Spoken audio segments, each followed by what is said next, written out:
What's up guys, it's Gary. So I'm trying to do a K20 engine swap into my 2000 Honda Civic, and one of the major components to this swap are the engine mounts.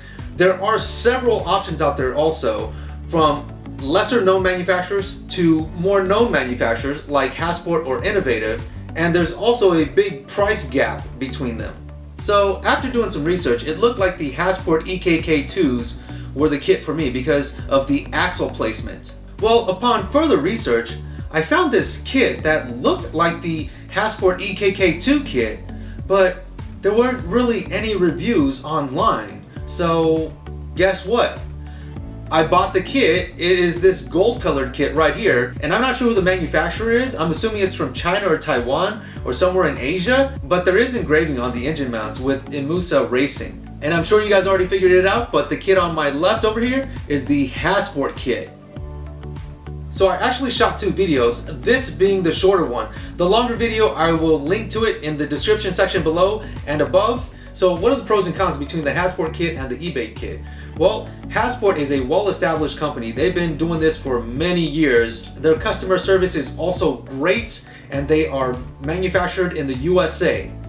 And if you plan to sell these Hasport mounts in the future, you can still somewhat make your money back. And I know that there are people out there that want to support a quality manufacturer compared to supporting someone who just copies their items. And that's just the reality of a world market right now, so you can make your own decisions. When I saw the Imusa kit, I was under the impression that the difference was that it was two pieces versus the Hasport one was all one piece. Well, that wasn't until I purchased it. The Hasport kit is actually in two pieces also. No one really complains about the Hasport kit, and for this kit, there's not a lot of people that are using it, so it's really questionable. Like, what is the durability and longevity and quality of this kit in the long run? How is the fitment? What grade or material is actually used in these metals, like these brackets right here? What kind of steel is used?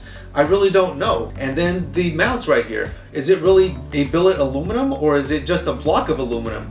It does look like billet, but without doing an analysis, I really don't know for sure.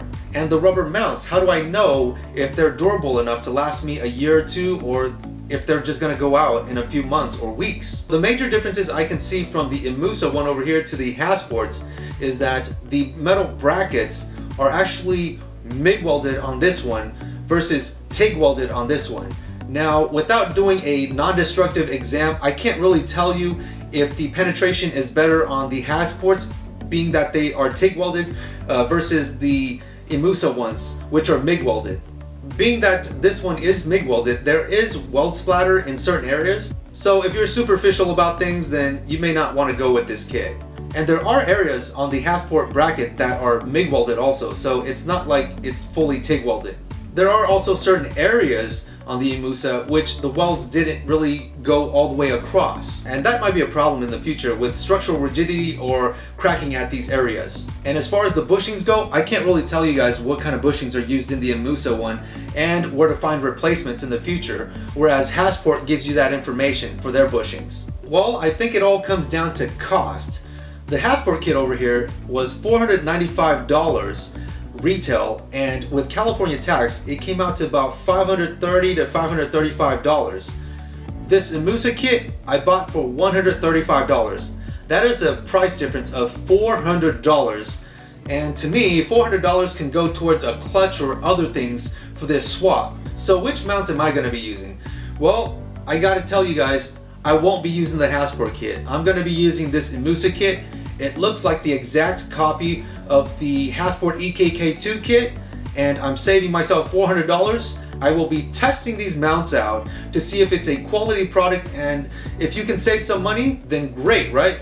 So I will test it out, and if I find out that there are clearance issues or bolt holes don't line up or the rubber mounts suck, then I will let you guys know. Let me know what you guys think in the comment section below. Should I change my mind and just use the Hasport mounts, or should I experiment with these eBay mounts?